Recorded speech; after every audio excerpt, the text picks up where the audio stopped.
Good morning, Tom. Good morning, everybody.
Good morning, ladies and gentlemen. Thank you so much for joining me this morning. This is lecture 2 of this CSA or Cricket South Africa Level 3 umpiring course hosted by Western Province Cricket Umpires Association. My name is Abdullah Steenkamp. I am flying solo this morning as Tom is currently in Zimbabwe facilitating the ICC Master Umpiring Educator Program. The format of today's lecture is we will just quickly recap on last week's revision questions. I will then cover from Law 12 to 19. Then we'll go through some revision questions. And after that, I will open the floor for Q&A.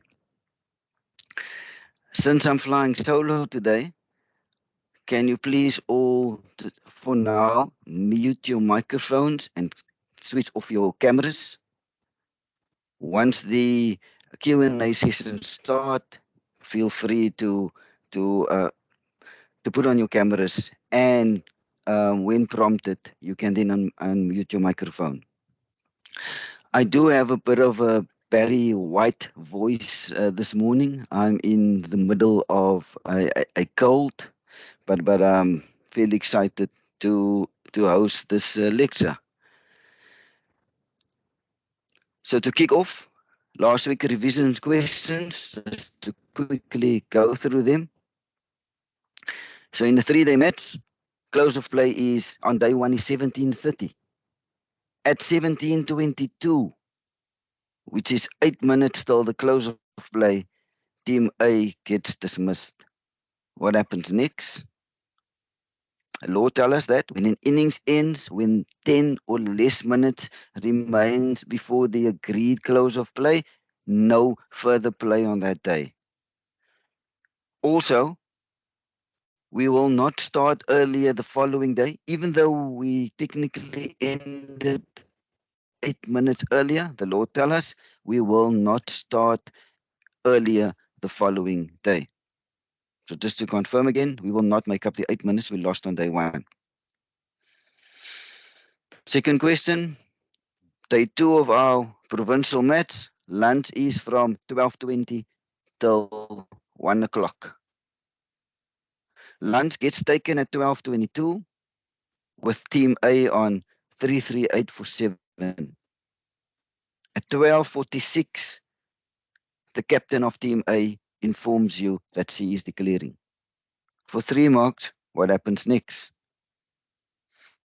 So law tells us that if a captain declares an innings close during either an interruption or a scheduled interval of more than 10 minutes duration, provided that at least 10 minutes remains of the interruption or the interval, no adjustment to be made for the 10-minute interval between innings. This 10-minute interval between innings shall be incorporated into the lunch interval.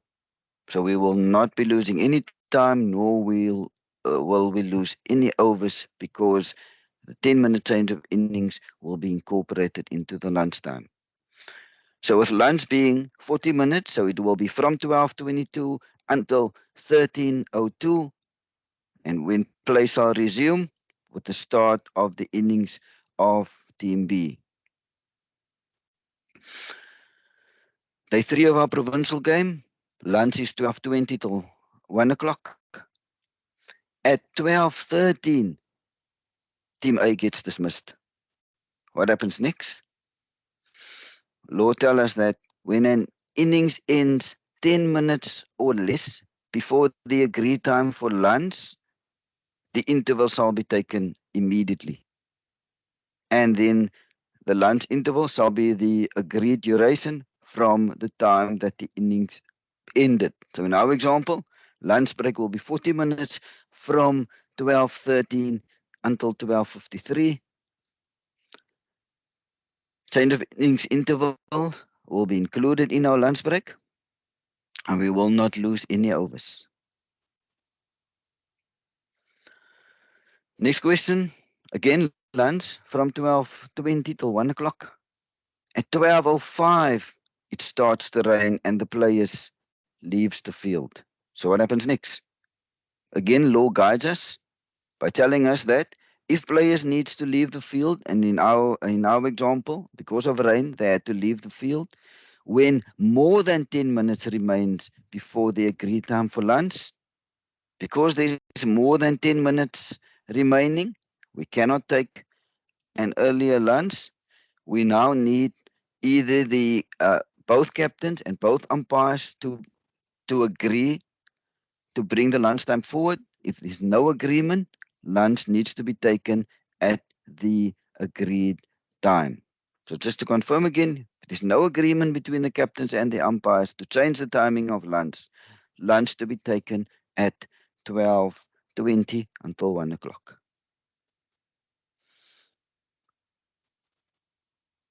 Again, a provincial game. Now we're focusing on tea. Our tea time is from 3 till 20 past 3. Team A gets dismissed at 14:35 after facing 64.4 of the allotted 100 overs in the day's play. What happens next? Law guides us by telling us if, when it comes to the tea time, an innings ends 30 minutes or less before the agreed time for tea, and in our example, 14:35, the innings ended, which is 25 minutes before tea, and it falls within this 30 minutes or less, the tea interval to be taken immediately, and the 10 minutes change of innings to be included in the tea interval. So tea will be from 14:35 until 14:55. Since the change of innings interval will take place during the tea interval, no overs needs to be deducted from the remaining left in the day. So how many overs left in the day? We started with 100. We need to bowl 100 in the day. When the innings ended, 64.4 overs was bowled. So we round that up to the next whole number to 65. So we subtract the 65 from 100 and we get to a minimum overs left in the day of 35. Penultimate revision question. Tea time again from 3 till 20 past. Captain of Team A declares at 14:23 after facing 59.1 overs. What happens next? If when 30 minutes remains before the agreed time for tea, an interval is already in progress, play needs to resume at the end of the 10-minute interval. Since this is not within 30 minutes of the scheduled tea interval, you cannot take an early tea. That's why we're taking a 10-minute interval. So with the 10-minute interval being from 14:23 up until 14:33. So side B needs to come back at 14:33. So the innings of side B will start at 14:33 and play will continue until 3 o'clock, when which is our scheduled tea time. We need to deduct 3 overs for the change of innings. And the reason for that is the previous examples, the change of innings took place either during lunch or tea. And in those instances, we'll incorporate the change of innings interval into the lunch and the tea interval. In this case, it did not happen during lunch or tea. Hence, we need to deduct 3 overs from the total overs for the day for this change of innings interval. So the remaining overs for the day is we started with 100. The overs that was bowled was 60. How did I get 60? The side A was dismissed in 59.1, so I rounded up to the next whole number, which is 60. I then also need to subtract the 3 overs for the change of innings interval. So what we have left is 37 overs minimum for the day. Last revision question that we covered last week. Our lunch is from 12:20 till 3 o'clock, till 1 o'clock. At 12:17, the ninth wicket falls.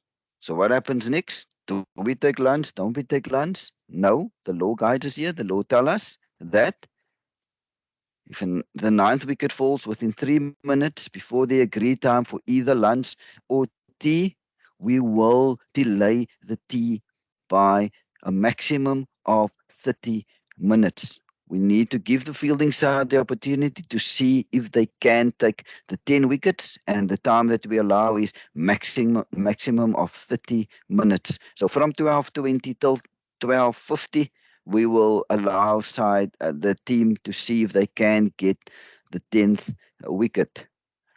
So we'll extend lunch by 30 minutes, or unless the 10th wicket gets taken.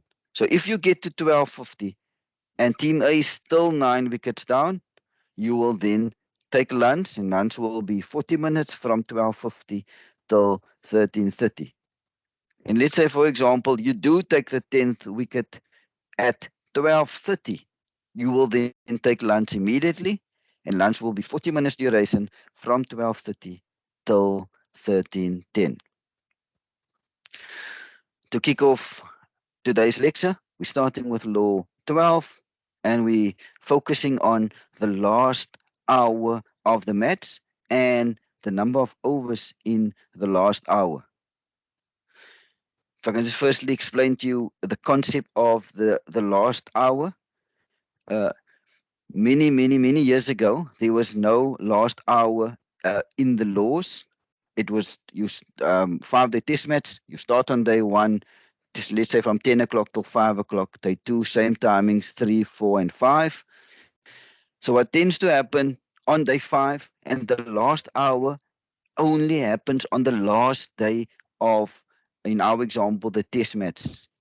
If it's, let's say, a provincial game in South Africa, we play 4-day provincial cricket.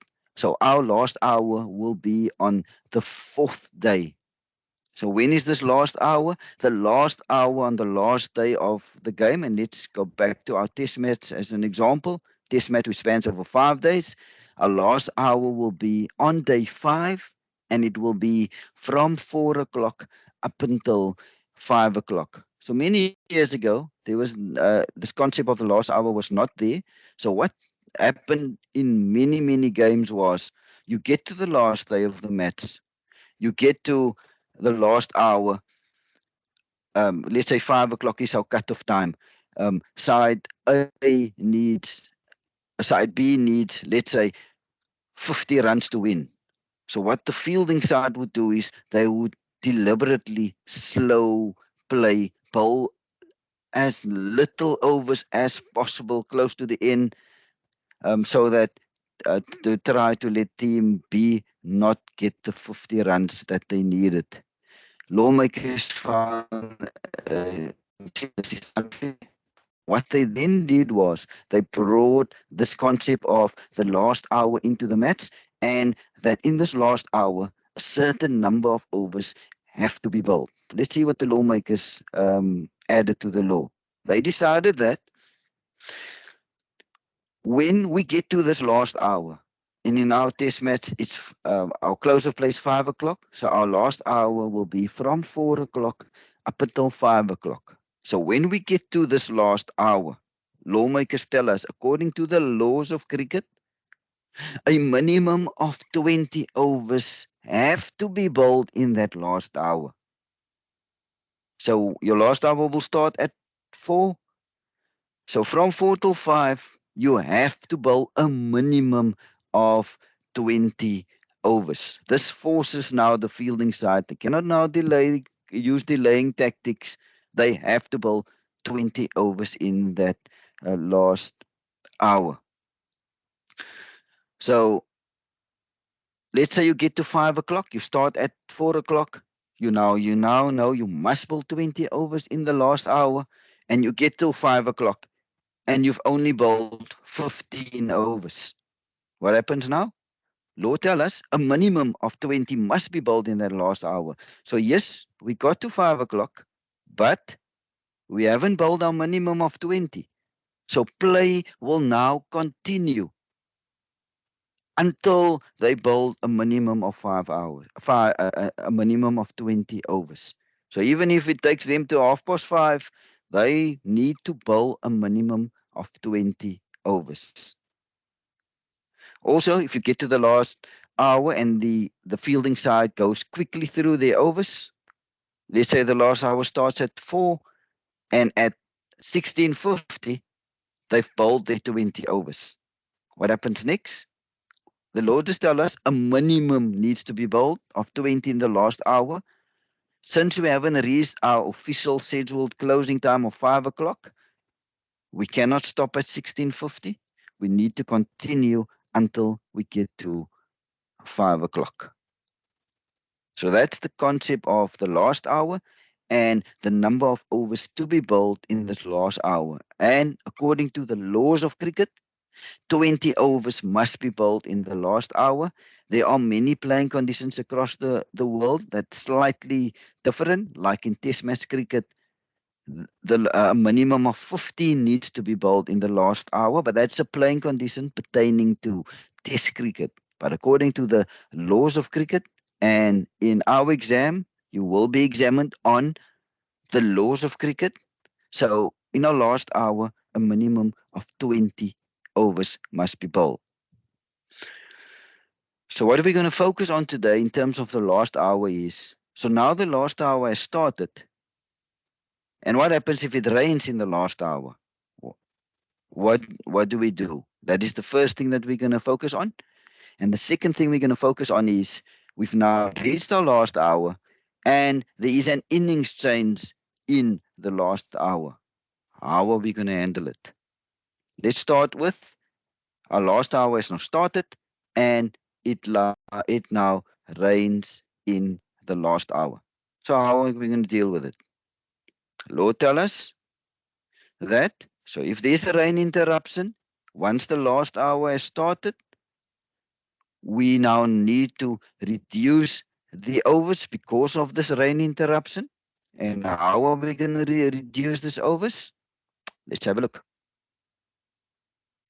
Firstly, time lost for the interruption, in our example, the rain interruption, is counted from the call of time. So as soon as it starts to rain until resumption of play as decided by the umpires. So example, our last hour starts at 1600 hours till 1700 hours. At 1610, it starts to rain and players leaves the field. Umpires, then it stops the raining and umpires decided that at 16:30 play can resume. So how many minutes did we lose? We lost 20 minutes from the start of the interruption at 16:10 until 16:30 when play was about to restart. And I've just said that because of the rain interruption, we need to reduce the overs. And how do we reduce the overs in the last hour?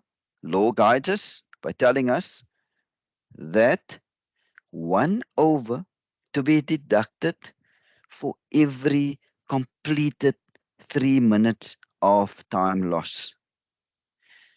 Emphasis on 1 over every completed 3 minutes of time loss. So in many of your calculations, sometimes you will find a fraction.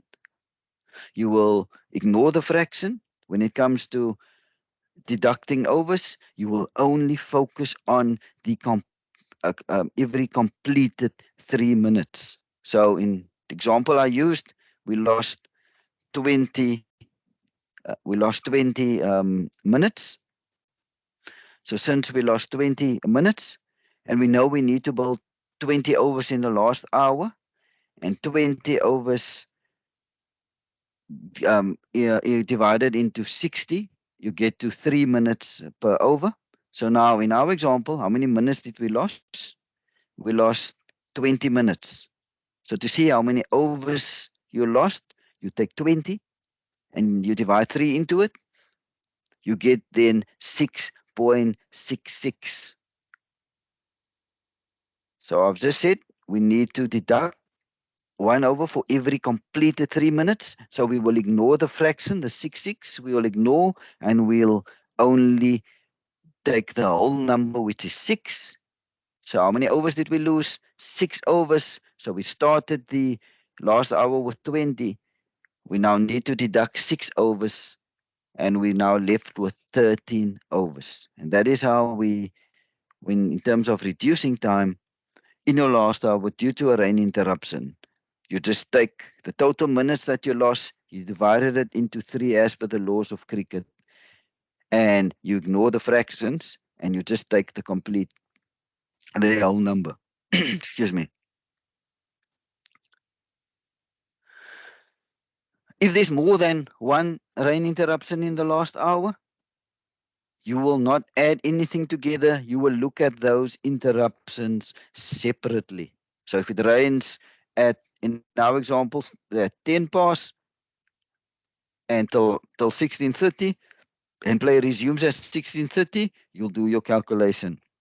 Now play resumes at 16:30, and then it rains again at 16:40.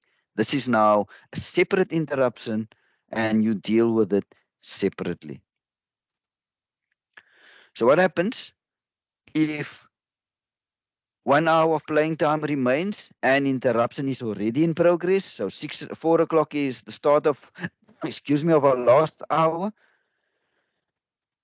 It started raining already at 15:45.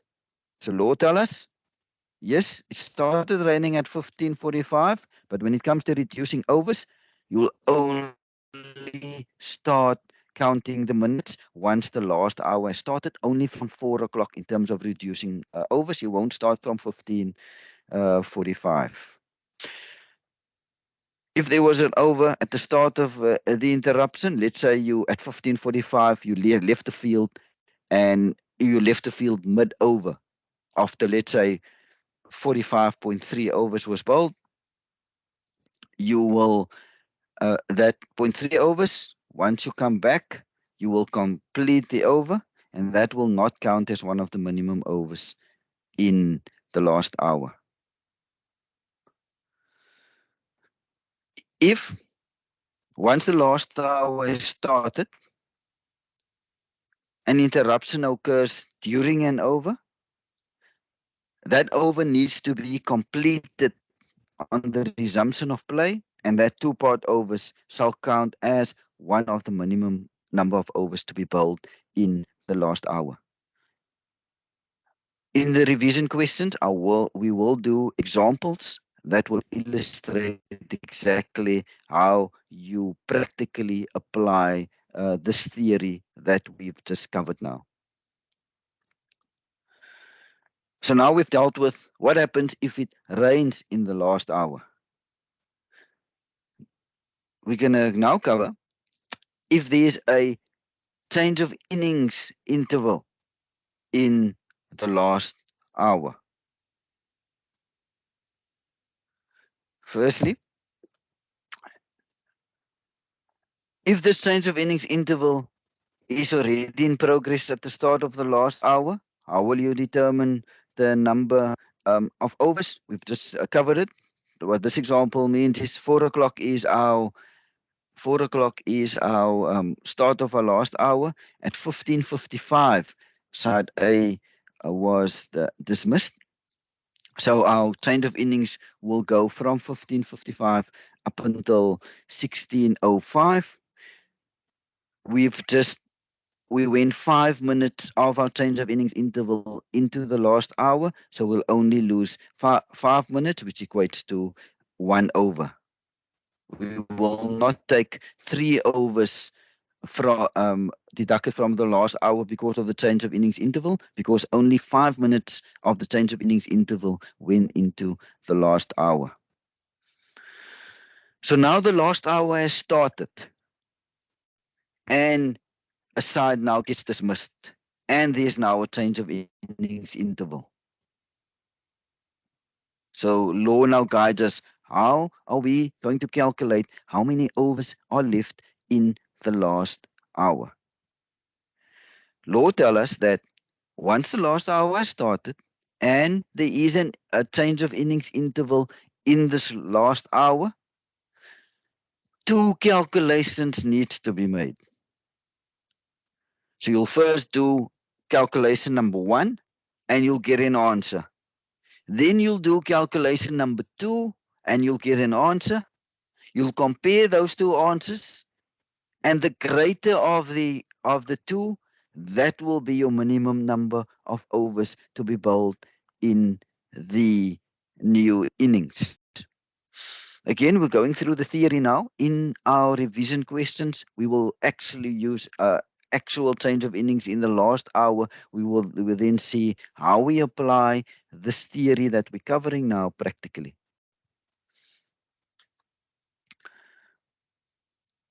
So I've just said, if there's a change of innings in the last, once the last hour started, two calculations needs to be made. The first calculation that needs to be made is the calculation based on overs remaining. The second one will be a calculation based on time remaining. So the first one is do a calculation based on overs remaining. How do we do that calculation? Firstly, once the innings has ended of, let's say, side A, you need to write down the number of overs that's remain to be bowled. You need to write that down. Meaning, the last hour started at 4 o'clock. We know we need to bowl 20 overs in the last hour. After 4 overs, side A gets dismissed. So this first bullet point tells us that once side A gets dismissed, we need to write down the remaining number of overs in the last hour. So we started with 20. We've bowled 4 when side A got dismissed. So we're now left with 16. That is what bullet point number 1 tells us. If it's not a whole number, you need to round it up to the next whole number. So what that means, if a side gets dismissed, let's say in 3.3 overs. So you started with 20. After 3 overs and 3 balls, side A gets dismissed. So if you apply bullet point number 1, how many overs are still left? You take 20, you subtract 3.3, you're now left with 16.3 overs in the last hour. So now the second bullet point tells us that if your answer in bullet point number 1 is not a whole number. So my first example, they got dismissed in 4 overs, so that was a round number. So we just take 20 minus 4, 16 left. In my second example, we had side A was dismissed in 3.3 overs. So now that's not a whole number. So if you take 20 minus 3.3, you're left with 16.3. So that 16.3 is not a whole number. So now second bullet point tells us round this not a whole number, which is 16.3 up to the next whole number. 16.3 rounded up to the next whole number is 17. And then you need to deduct 3 overs for the change of innings interval. So in our 2 examples, so one example I had 20 overs minus 4, I got 16. 16 minus 3 So my answer will be 13 overs left in the last hour minimum. In my second example, I had 17 overs left. So 17 minus 3 is 14 overs minimum left in the last hour. So this is the calculation based on overs remaining, and you write that answer down because you're going to compare your answer in this particular calculation to the answer in the next calculation, and you're going to choose the greater of the two. So our second calculation was a calculation based on time remaining. So at the conclusion of the innings, time remaining until the agreed time for close of play to be noted. So our last hour started at 1600. At 1610, side A gets dismissed. So you know what the first bullet point in when it comes to the calculation based on time remaining, you need to write down at the end of the innings of side A, what is the time remaining in the last hour. So at 1610 they were dismissed. So from 1610 till 1700 is 50 minutes. You need to write down 50 minutes left in the last hour. Then you need to deduct 10 minutes for the change of innings interval. So in bullet point 1, we left with 50 minutes. Bullet point 2 tell us subtract 10 minutes. So now we're left with 40 minutes. So now bullet point 3 tell us that you need to do a calc 1 over for every completed 3 minutes of playing time remaining. And if there is a fraction left over, you will add another over. That is what bullet point number 3 is telling us. So an example of this, so in our example, we used 40 as a, we had 40 minutes left. So 16:10 the innings ended, and we had 50 minutes till 5 o'clock. We need to subtract 10 minutes for the change of innings interval as bullet point number 2. We're now left with 40 minutes. We now need to do bullet point number 3. Now we need to take 40 and we divided it into 3. And the answer that we get is 13.333. Now the law tells us that we'll take that 13 plus, if there is a fraction, and in our case there is a fraction left, it's the 13.33, you will, for that fraction, you will add another over to the minimum. So you'll take 13 plus 1, which equates to 14. So in this example, the minimum of number of overs will be 14 left in the last hour. So this is our calculation based on time remaining. Again, we're going through the theory now. In our revision questions, I'm going to show you how you apply this theory practically. So just to summarize, when it comes to if there is a change of innings in the last hour, you need to do 2 calculations. First calculation, a calculation based on overs remaining, and you jot down the answer there. Then secondly, you do a calculation based on time remaining and you write down your answer. And you compare the two and you take the greater of the two numbers, and that the greater is the minimum number of overs that's remaining in the last hour. Law 14 covers the follow on. So when it comes to a team leading in a 5-day test match or 5-day or more game, and the team that bats first leads by at least 200 runs, the captain of that team shall have the option to ask the opposing side to follow on. So 5 days or more, the lead must be at least 200. Then you have the option to ask the other side to follow on. Not all games are 5 days. We're in South Africa, we do play 4-day provincial cricket. So if the match is 3 or 4 days, that follow-on lead must be, or minimum lead must be 150. If it's a 2-day match, 100 runs. And if it's a 1-day game, 75 runs.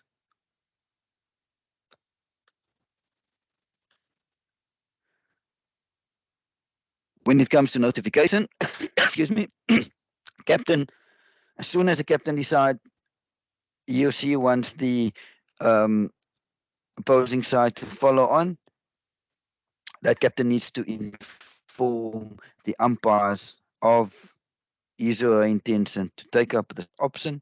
Once informing the umpires that they would like the opposing side to follow on, that decision can then not be changed. So what happens if the first day of play is lost? So what this law is referring to when it says the first day of play is lost, it needs to be the first day of our particular game. So I'm going to use our test match as an example. If in our test match the whole of day one is lost, not a single ball was bowled on day one of our test match. If that is the case, law then tell us when it comes to the follow-on target, once the whole of day one is lost, not a single ball was bowled, then in terms of the follow-on target, our game will now be a 4-day game. If play should start on the morning of day 2, our game will be then a 4-day game. And in terms of the follow-on target, we now need to go. What is the follow-on target in a 4-day game? It is 150 runs. So the leads needs to be at least 150 runs in a 4-day game. Again, emphasis, it must be the first day that no play takes place.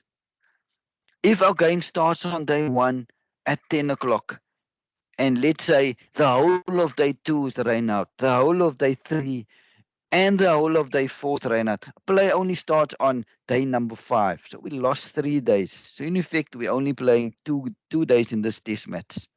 Will this now be a 2-day game and the follow-on, the minimum lead needs now to be 100 runs as per the law on a 2-day game? No.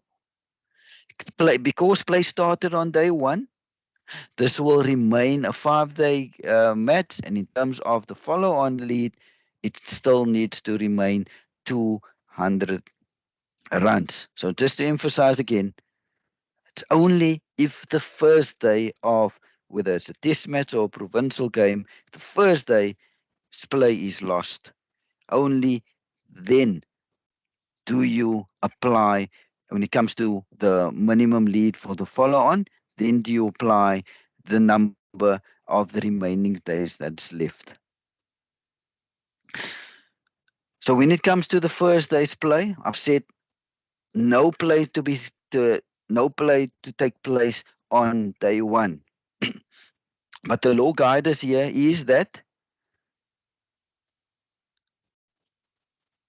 no play to take place, not a single ball. But lots of players is under the impression that if you do bowl, you need to bowl a ball for play to take place. In the example where, let's say, you play is about to start at 10 o'clock and you call play, the bowler runs in. After taking 3 steps, the heavens open and it starts bucketing down and players leaves the field and they do not return for the remainder of the day. So a lot of players think, yeah, but not a single ball was bowled. So there was no play on this particular day. So meaning if play starts on day 2, we will now have a 4-day test match. A 4-day test match. So the minimum lead needs to be 150. No, that's not what the law tell us. The law tell us that if play started on day 1, when the umpire calls play, even if the bowler takes 1 or 2 steps, you do not look at if a ball was bowled. If play was called and that bowler take a step, that over has technically started. So meaning play has officially started, even though a ball wasn't bowled. So play has started on day 1. So you will still take, because play has technically started on day 1, this will still be a 5-day test match. So the point I'm trying to make is, don't players think a ball needs to be bowled? No, that's not what the laws say. Soon as you call play, even though a ball wasn't bowled, even if the bowler takes 1 or 2 steps, technically that over has started. Over hasn't started if a ball gets bowled. Soon as that bowler takes a step, that's when the over started. So that's why in this example, even though only 2 steps, 2 steps was taken by the bowler, play technically started. So in our 5-day test match, play started on day 1, so the minimum lead will still be 200.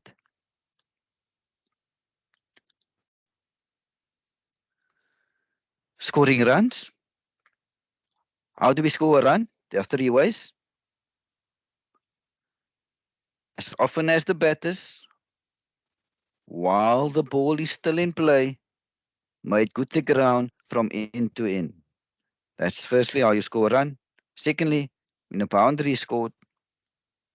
And thirdly, when penalty runs are awarded.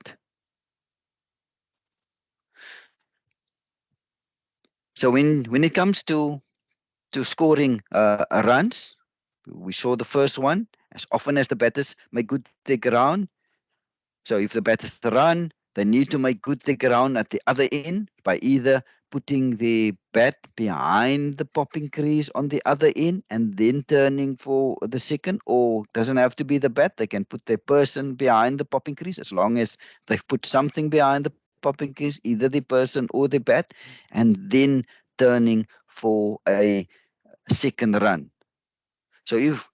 So now there are many times where batters that turns for their second run or third run or fourth run or sometimes 5 runs. I've actually seen many a year in the Ashes test match when the ground MCC was still was much bigger than it is today.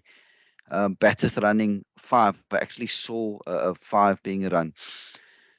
So now batters turning for either the second or third. Let's use our example, use turning for a second. There are times where they do turn short. So what happens if when batters, whether they turn for the second or third or fourth or fifth, when they do turn short, how do you handle this? So the law, when it comes to short run, there are 2 types of short run. Firstly, there is an unintentional short run or accidental short run. And secondly, there's a deliberate short run. So what is the short run? Where a batter trying to turn for the second or the third or the fourth failed to make good his or her ground, fails to put part of the bat or the person behind the popping crease in turning for the second or third run. Although a short run shortens the succeeding one, if you do complete the second run, that will not be regarded as a short. Also, a batter standing outside his or a crease, place the ball into the covers, even though they're standing half a meter outside the crease, and they do play the ball in the covers and take off for a single, the law says that is fine. That will not be deemed as a short run. So when it comes to short run, there are 2 types. I've just mentioned it. It's unintentional firstly. And the second one is when there's a deliberate short run. So unintentional happens quite often.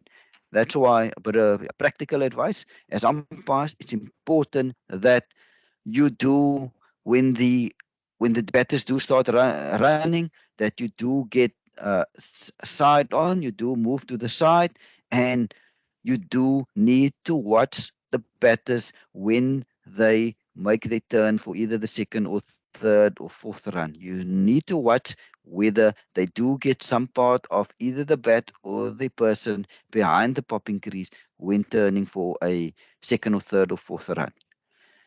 So unintentional short runs, as the word say, it's unintentional, accidentally, and it happens quite often. Batters would hit the ball, let's say, into to the cover boundary.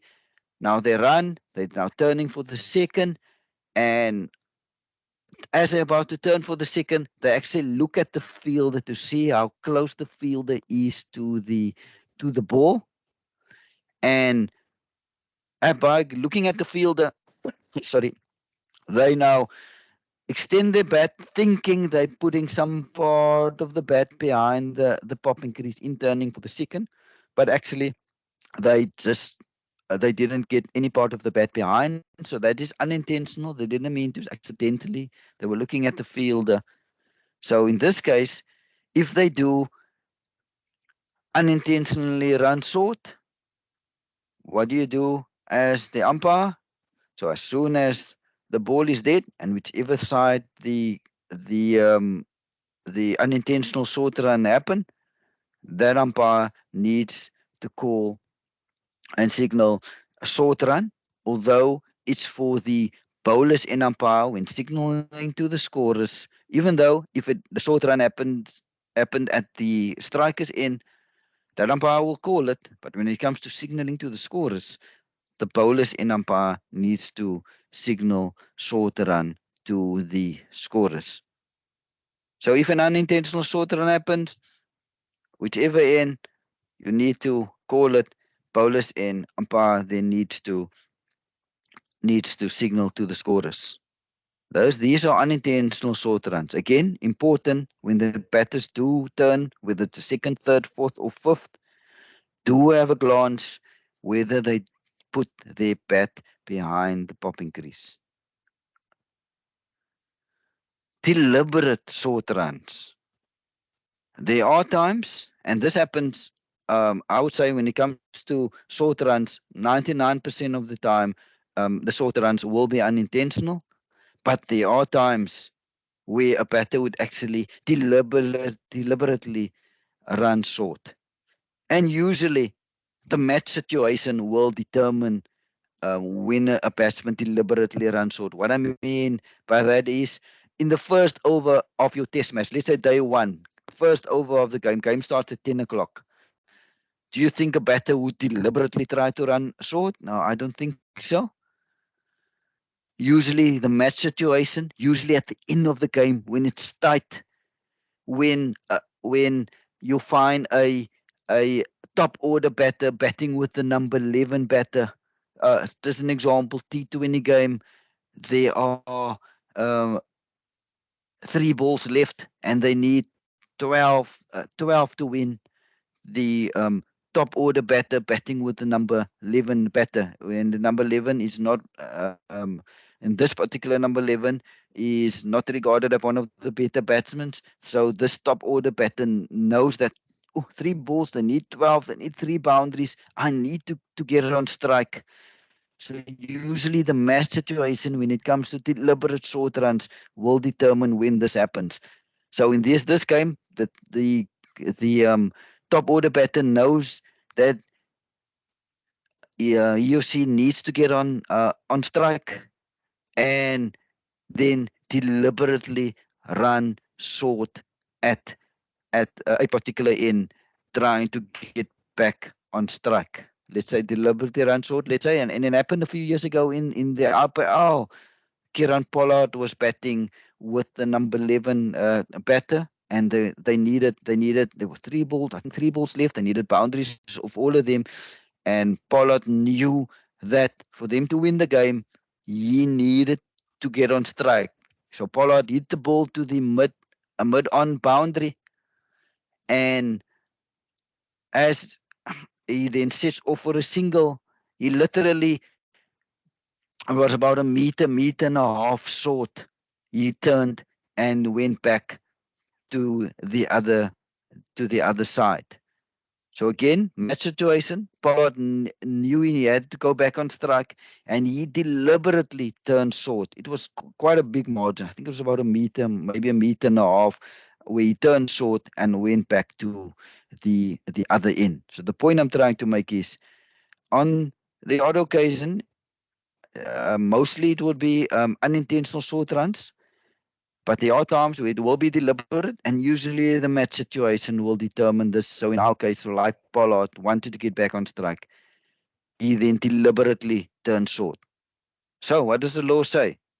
If a batter now deliberately turns short, how do we handle it?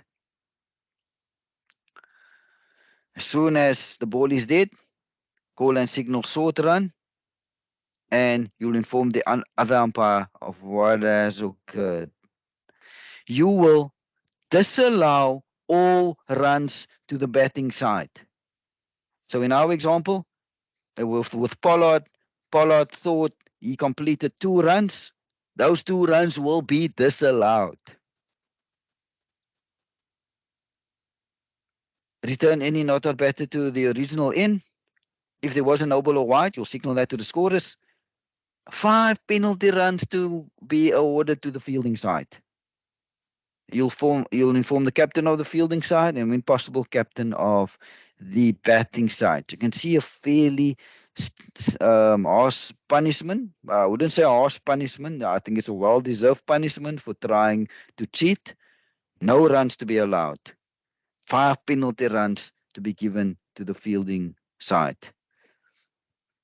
And you will, or you shall, report this incident to the governing body of cricket for that particular competition. The last law that I'm covering for today, before we go into our revision questions, and after our revision, we'll go into Q&A. Under Law 19, I'm going to cover overthrow or a willful act of a fielder. But here the emphasis is on if this overthrow, excuse me, or willful act actually goes over the boundary. So because of the overthrow, it actually went over the boundary. So how do you deal with it if there was an overthrow or a willful act, and because of this overthrow, the ball actually went over the boundary? The law tells us this is how you deal with it. Firstly, any runs for penalties awarded to either side shall count. If there was a no ball or wide, will always count. We shall allow for the boundary. Any runs completed by the batters together with a run in progress, if they had crossed at the instant of the throw or the act. Let's use overthrow as an example. A willful act, you will handle exactly the same, but let's use overthrow as an example. So if you visualize the following, we do have a video of Brendan McCullum, but before I show you the video, I just want you to visualize the following. So batter hits the ball into the covers, sets off for a quick single. Cover fielder picks up the ball, throws at the bowler's end, misses the stumps. The fielder backing up at mid-on also misses it. The ball then goes to the boundary, and it actually goes over the boundary. So again, visualize batter hitting the ball in the covers, fielder picking it up, cover fielder shy at the bowler's end, misses. The mid-on fielder backing up also misses. The ball then goes over the boundary. How many runs?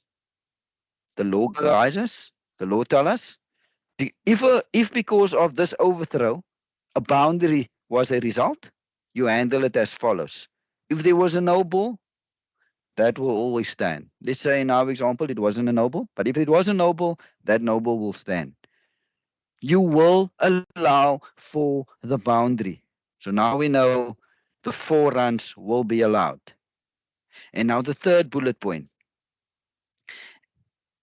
And the runs completed by the batters shall also count, including the run in progress if they crossed at the instant of the throw.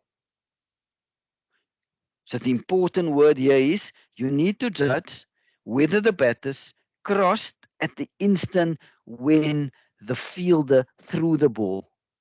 When that ball left the fielder's hand at that instant of the throw, you need to judge whether the batters crossed or not. If they crossed, that run will count. If they did not cross, the run that was in progress will not count. So in our example, let's firstly use at the instant of the throw. If you can visualize it, the batters has already crossed. And then it misses and they went over the boundary. So if we apply the law, we will, let's say it's not a no ball, so bullet point number 1 is not applicable. Bullet point number 2, we will allow the boundary. So we know 4 runs. And bullet point number 3, runs completed, but this was the first run, so there was no runs completed. But this run that was in progress, and in this first example, they crossed at the instant of the throw. And because they crossed, this 1 run will also count. So in total, for this particular ball, 5 runs to be added to the score. 5 runs to be added to the batter score if the batter, in this case, the batter hit the ball into the cover. So 5 runs to accumulate to the batter score as well as the total score. Second example, when let's say now they did not cross at the instant of the throw. What now happens? The law tells us you can only count the 1 run if they crossed at the instant of the throw. If they did not cross, that run not to be counted. So in this example, where they did not cross, only 4 runs to be added to the batter score and to the total score. So to summarize, important thing that you need to look at is whether they crossed at the instant of the throw. If yes, you'll add the run that was in progress. If not, you will not give the run. Yeah, you can work together as a team. You can quickly consult your strikers in umpire, asking him or her, did the ball did the batters cross at the instant of the throw? Yes, no. If yes, you then what the run in progress. If not, you will not add the run in progress. How do we signal this to the scorers? You will signal boundary 4, and you will then signal 5 fingers. Later when I switch on my cameras, I'll show you, just remind me if I do forget, I'll show you how to signal this 5 runs to the scorers by holding an open palm in front of your chest. Don't keep it too high. The scorers might think it's a bye. Just keep it just maybe head height or just slightly below, just to indicate 5 runs to the scorers. I'll show you later when we do switch on the cameras. Last thing under overthrows, who faces the next ball? Again, here you look at whether they crossed or not at the instant of the throw. So I'll use the first example where they crossed. So at the instant of the throw, the batters crossed. So the boundary will count, the 1 run will count. And because they've crossed, the striker will now be at the bowler's end for the next delivery. Second example, where they did not cross. So the boundary will count.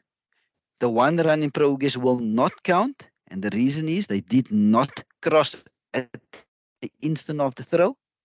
So which side do the batters now go to? Because they did not cross at the instant of the throw, the striker needs to go back to the striker's in or his or her original in, and the non-striker needs to go back to the bowler's in. So it's important. You can work together as a team. You need to be alert.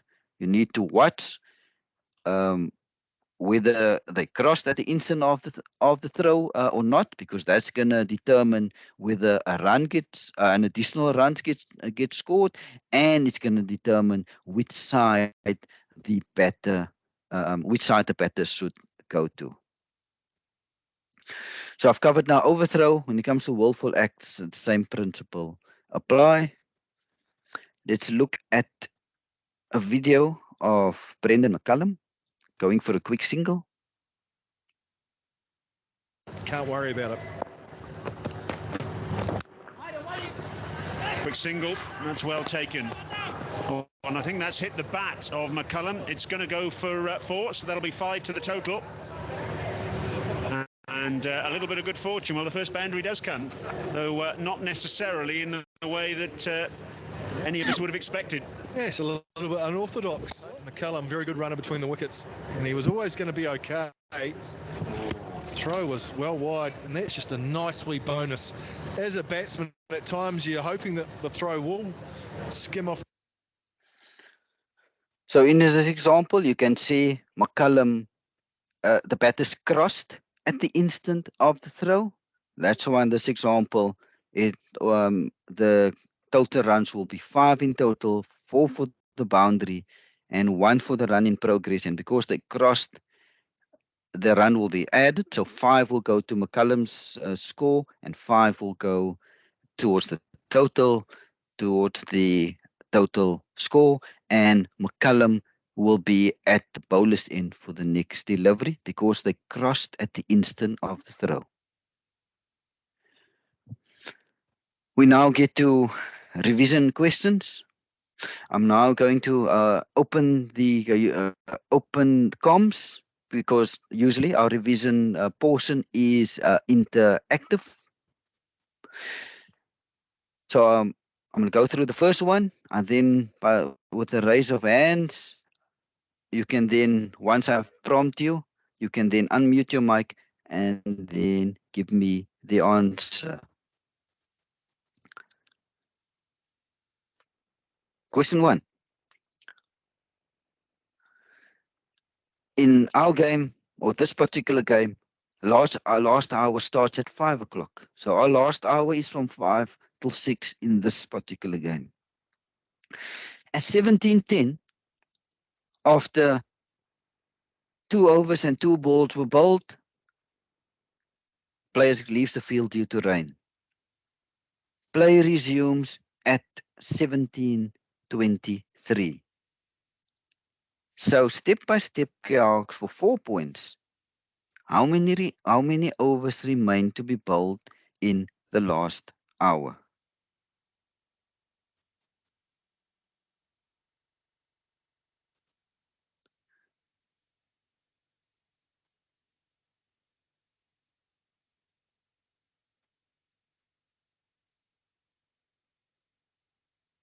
Do I have any hands? Yes, I do see a hand. Sandeep, you can unmute your microphone and provide us with the answer. Over to you, Sandeep. Good morning, everyone. Can you hear me? Loud and clear, Sandeep. Okay. So the last hour starts at 5 o'clock and 5:10. After 2.2 overs, there's a rain interruption. And play resumes at 17:23, which means from 5:10 to 5:23, which is 13 minutes, we lost. And in 13 minutes, 3 overs per minute calculation, 4.33 overs are lost, which means we lost 4 overs. But at the start of the last, or rather at the start of the interruption, we already had 2.2 overs bowled, which means for a calculation purpose, we had 3 overs bowled. Um, Show step by step calculation to determine how many over remains to be bowled in the last hour. Now we lost 4 hours based on the time lost. Now the remaining time what we have from 17:23 to uh, 6 o'clock, which is 18 o'clock, we have 37 minutes. So now Yes, 30, Sandeep, you're on the right track. So, yeah, what did we start? 37. What did we start with? How many overs did we start with? How many did we bowl, and how many overs did we lose? Yeah. So we bowl 3 overs for a calculation purpose. And in 37, remaining 37 minutes after we start at 17:23, in 13 overs, there are 12.33 overs can be bowled in those 37 minutes, which means the 13 overs can be bowled to round it up. And total 20 overs to be bowled.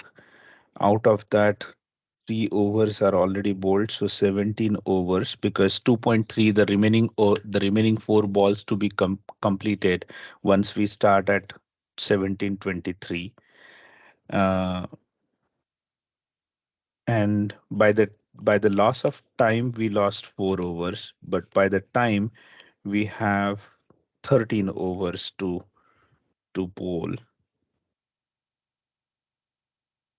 So in both ways, we lost 4 overs.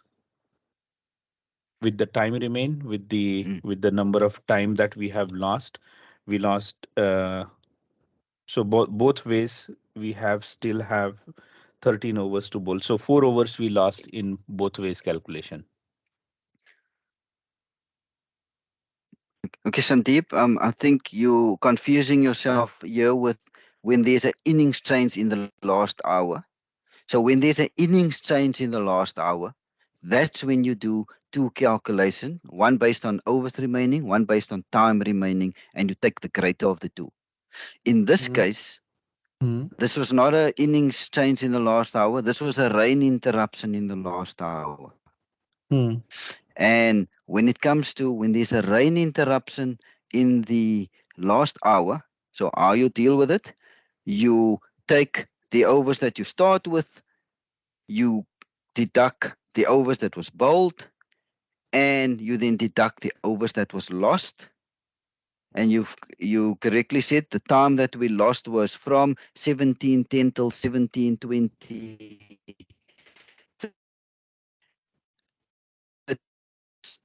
Take 13 minutes divided by 3, you get 4.33 something. You always want to play more cricket, you ignore the fraction, you only use 4 overs. Mm. So what you're left with, and I'll show you now. So we started with 20. We time lost was 13 minutes. Our overs lost was 13 divided by 3, which is Mm. 4.33. Mm. So 1 over for every full 3 minutes. So we will Yeah. ignore the fractions. Mm.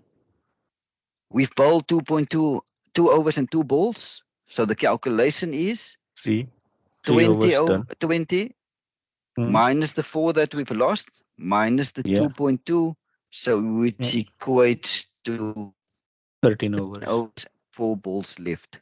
Yeah. So you on the right track, but since you got a Okay. bit confused with Okay. those two calculations. Where the two calculations only comes into effect when there's an innings change in the last hour. If there's a rain interruption in the last hour, this is how Mm. you handle it. You take what was bowled, you take what you start with, you subtract Mm. what was bowled, and subtract as well the overs lost due to the rain, and that is left. No, so well done, Sandeep.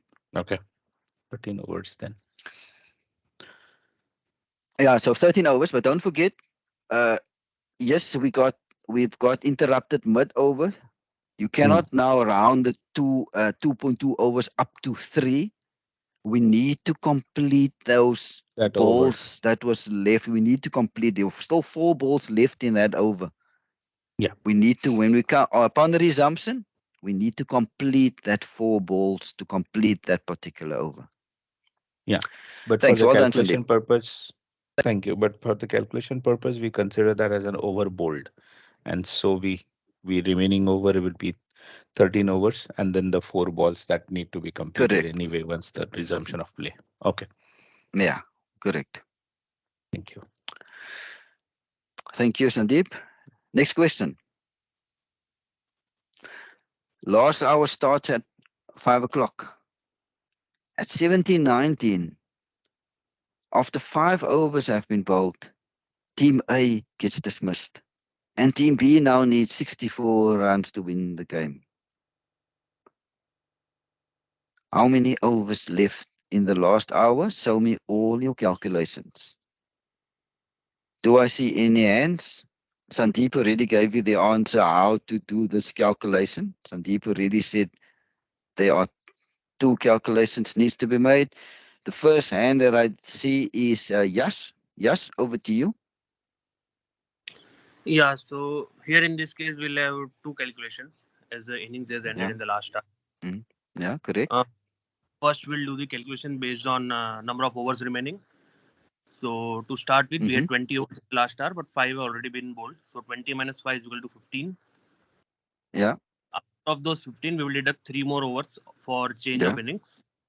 Mm-hmm. So 12 overs remaining as per the number of overs. Now going for the time calculation, we have innings was ended at 17:19. So we have 41 minutes remaining. From 41, we will deduct 10 minutes for change of innings. So 31 minutes remaining. For 31 minutes, we will bowl 11 overs because it will be 10.33. So it will be rounded up to 11. Now, out of the two answers, 12 is the maximum number of overs. So 12 overs remains to be bowled in the last hour now. Well done, yes. A minimum of 12 overs. They can bowl more if they want to, but a minimum of 12 still to be bowled in the last hour. Well done. So again, just to confirm, the law say when there's an innings change in the last hour, 2 calcs to be made. The first one is your overs calculation. The second one is your time calculation. You will then compare the 2 answers and you take the greater of the 2. That's going to be your minimum number of overs in the game. So firstly, calculation based on overs remaining. So at the conclusion of the innings, you write down the number of overs left. If it's not a whole number, you round it up and then deduct 3 overs. So now, if you apply bullet point number 1, so we started with 20, we've bowled 5, we now 15 remaining. So now we need to deduct 3 for the change of innings, and 15 minus 3 is 12. So our answer on the calculation based on overs remaining is 12 minimum. Now calculation based on time remaining. So at the conclusion of the innings, you need to work out how much time left in the last hour.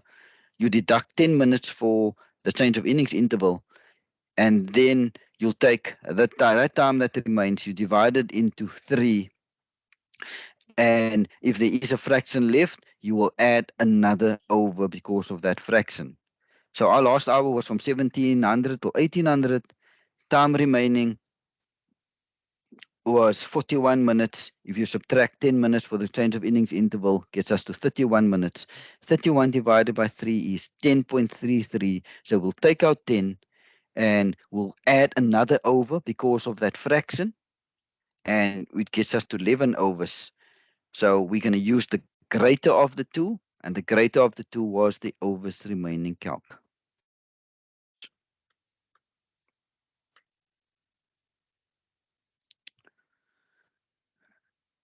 Team A scores 600 in their first innings.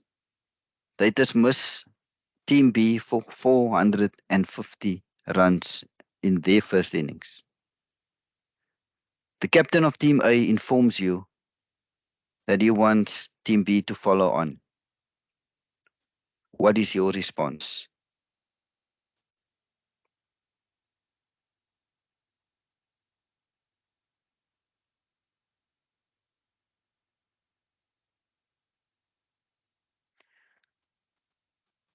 I see a new hand. Ahmed, you can unmute your microphone and give me the answer, please, Ahmed. Good morning, everyone. As it is a 3-day provincial match, a follow-on would for 3 days would be 150 runs. Team A has a lead of 150 runs, so the follow-on can be implemented. Well done, Ahmed. So minimum lead in a 3-day match is 150. Team A leads by exactly 150. So captain of Team A has the option to enforce the follow-on. Doesn't have to enforce it. It's his or her prerogative, but they do have that option to enforce it. Well done.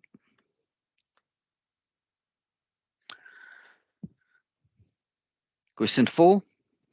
And usually with these type of questions, excuse me, the best method to answer them is to break them into smaller pieces and also to try to visualize what the question is trying to say. If you're able to visualize what you're reading, it makes it just so much easier to answer the question. So let's read it when we break it up piece by piece, and we try to visualize. So the striker hits the ball to mid-wicket and set off for a quick single. Mid-wicket fielder picks up the ball and sighs at the bowler's end. At the instant of the throw, the batters have crossed.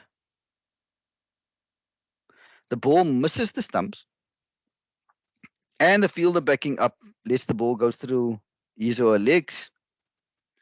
And as the batter completes their 4th run, the ball now goes over the boundary. Discuss and explain for 3 marks what happens next.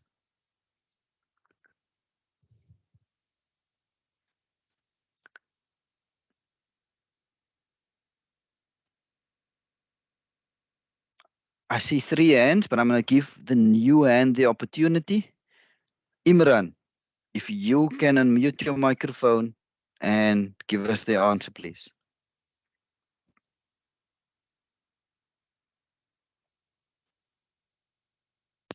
Hi, good morning. Can you guys hear me?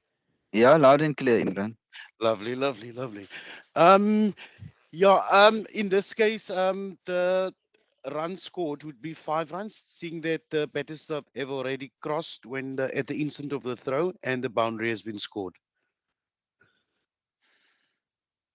Who faces the next delivery?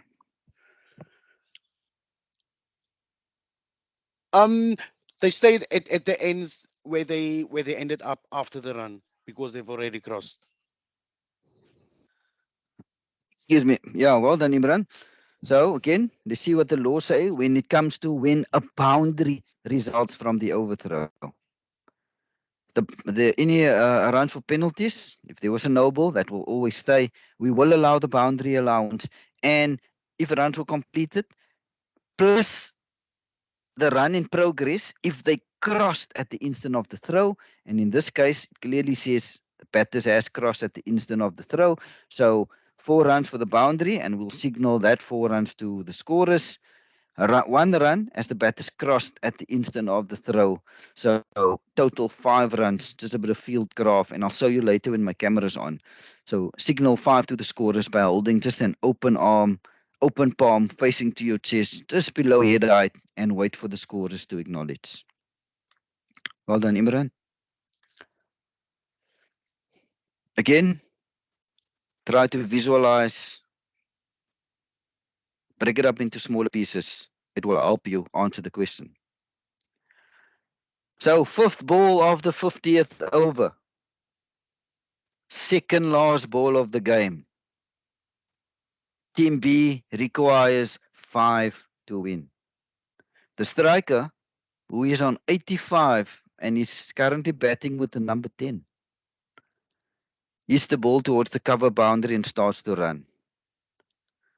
You, as the bowlers in umpire, notice that the striker purposefully ran short at your end, trying to get to the other end, knowing he needs to face the last ball of the game. Explain your actions and what you'll do.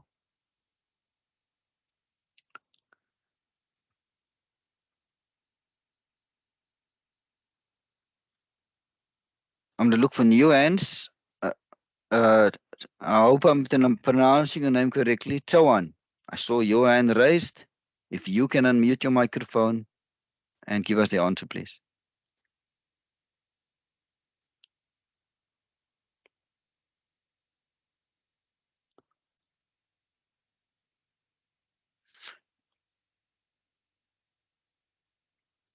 Chawan, can you unmute your mic?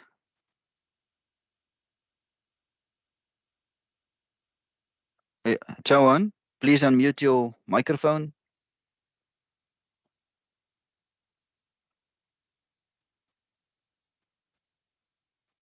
I think Chawan's got problems with the mic. I'll then go to other hands. There are 4 other hands raised. The first one that was raised was Yash. Yash, if you can unmute your microphone and provide us with the answer, please. Well, as this is the act of deliberate short run, will disallow the runs to the batting side, and also will return both the batsmen to their original ends, and will award 5 penalty runs to the fielding side. If it is a no ball, then we'll signal no ball to the scorer and follow the informing and reporting procedure. Okay, yeah, well done. Thank So you. this is an example of deliberate, and you see the word they use purposefully. They can use deliberately. These are the clues that you need to look in the question. And yes, definitely an example of a deliberate short run. And again, the match situation would dictate this 5 runs to win, second last ball of the game.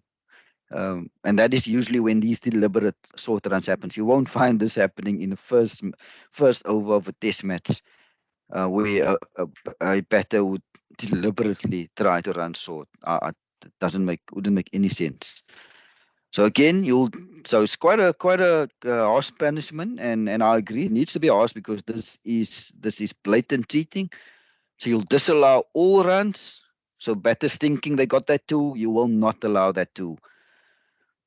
Return any not a batter to his original end. If there was a no ball, you signal it. 5 penalty runs to be given to this fielding side.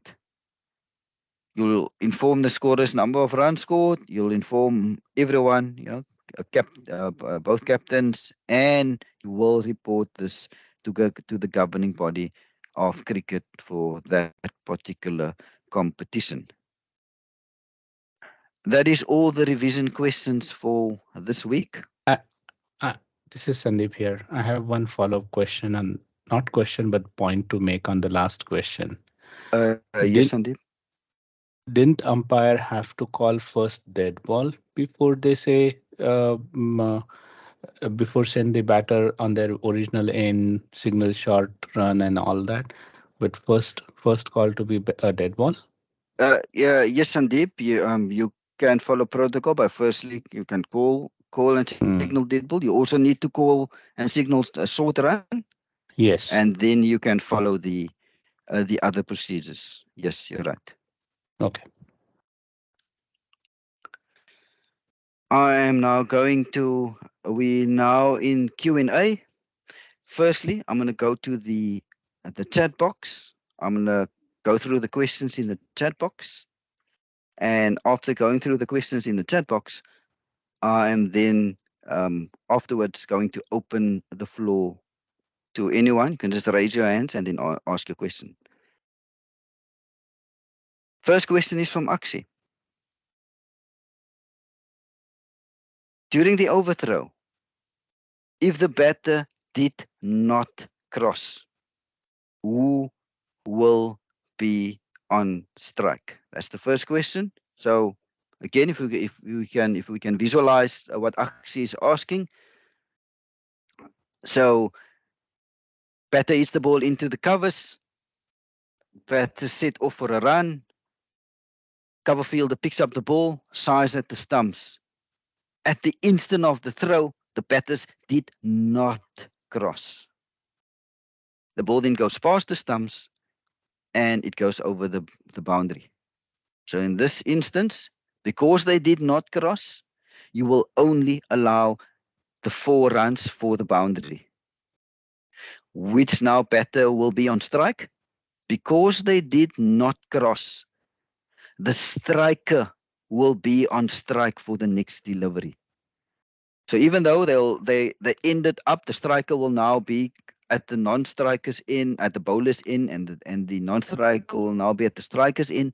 You need to tell the batters to please go back to their original in, and the reason is because you didn't cross at the instant of the throw, you need to go back to your original in. So striker will be striker for the next ball, and the non-striker needs to be at the bowler's end, and you'll only allow the 4 runs. Okay, next question.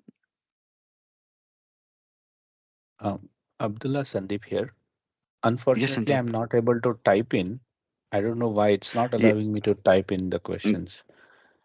Yes, I'll allow you, Sandeep, when we get to Q&A. I'm firstly going through the chat box. As soon as I'm done with the chat box, Okay. I'll then allow for questions from the floor. I'll get to Okay. you first, Sandeep. Sure. Thank you.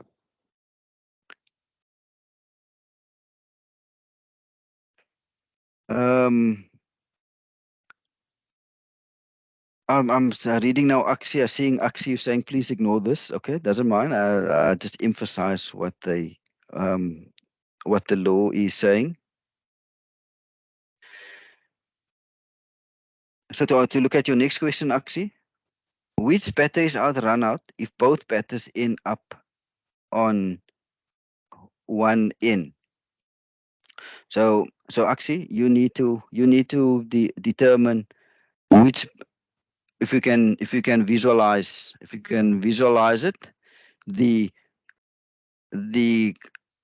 striker hits the ball into the covers. They're thinking of setting off for a quick single. The non-striker says no and turns back towards the bowlers. The bowlers in. A non-striker then goes puts his or her bat behind the popping crease that the bowlers in. The striker didn't hear the non-striker say no, and the striker keeps on running. So now it's the cover fielder and then picks up the ball and throws it to the wicket keepers in. So now you have the non-striker standing at the bowlers in behind the poppy crease, and you find the strikers there as well. Since the non-striker was there first, the striker joined the non-striker only afterwards. That ground now at the bowlers end belongs to the non-striker. So in this example, the striker will be out, run out.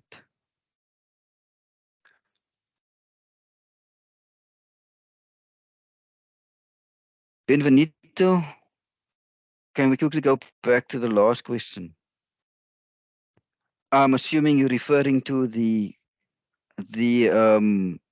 deliberate short run, Benvenuto. When we get to once I gone through the questions in the chat box, I'm going to open the floor, and then you can then we can then go back to the last question. You can then ask me whatever you need clarity on.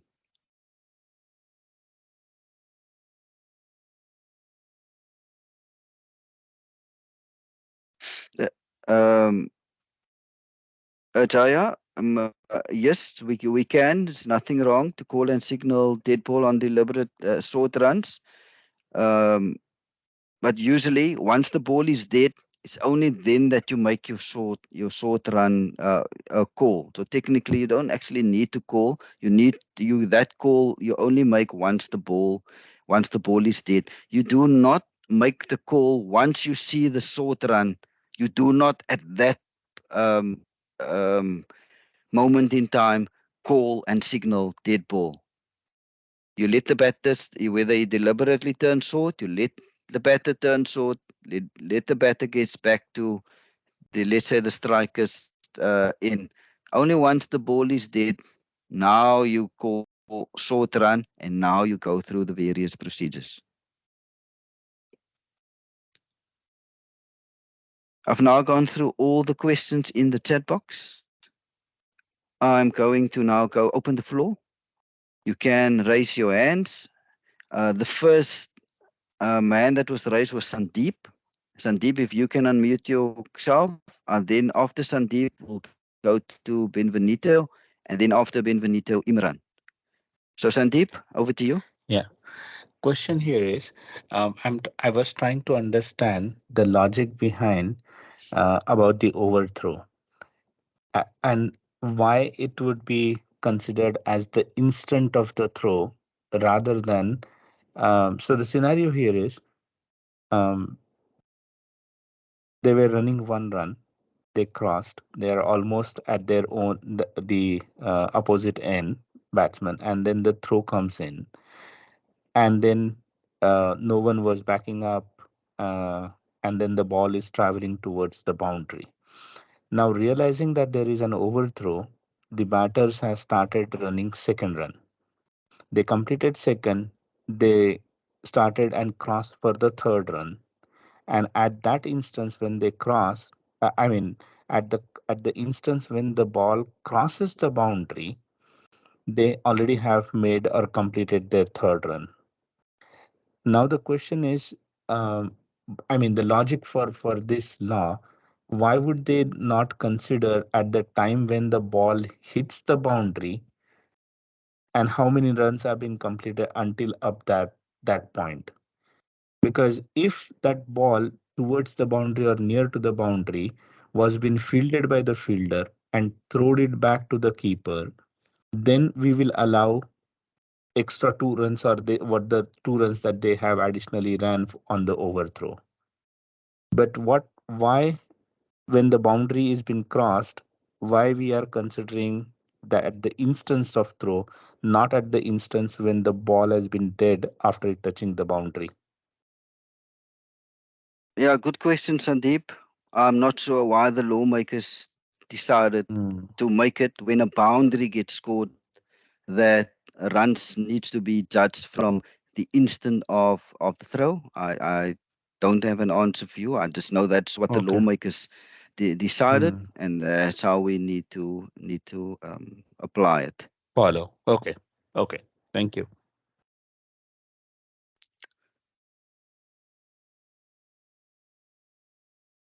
Benvenuto, if you want to ask your question, if you're still on.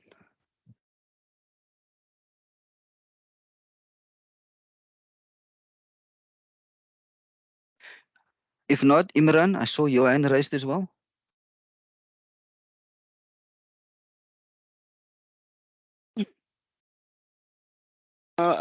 It was raised in accident. I don't have any questions right now. Apologies. Okay. Benvenuto, I see your hand is up. So you asked a question about deliberate short running. Yeah, can you just let me know what you need clarity on?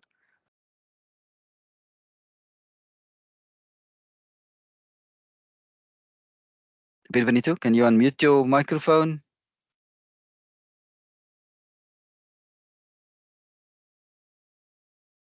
I'm not able to hear you, Benvenuto. If you can type your question in the chat box, and then I'll gladly answer it.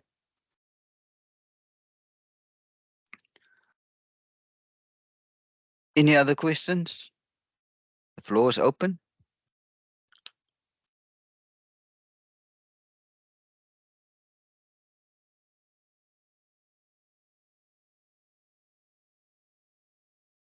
I don't see any other hands raised. Benvenuto, I see your hand raised again. I see you unmuted, but I'm not able to hear you. So the only other option left is that you need to type your question in the chat box, and I'll gladly answer it.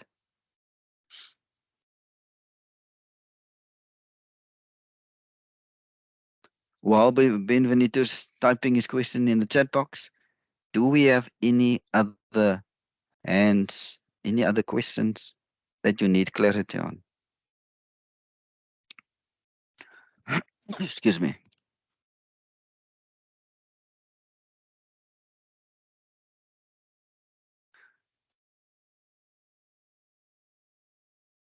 I don't see any other hands.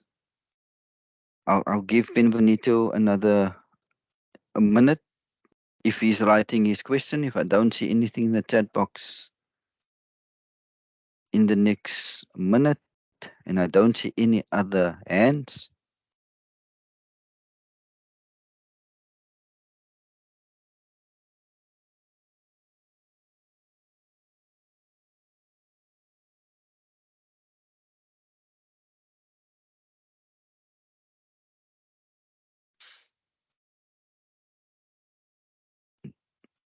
okay, Benvenuto's question. Let's see. So if both batters end up on one end,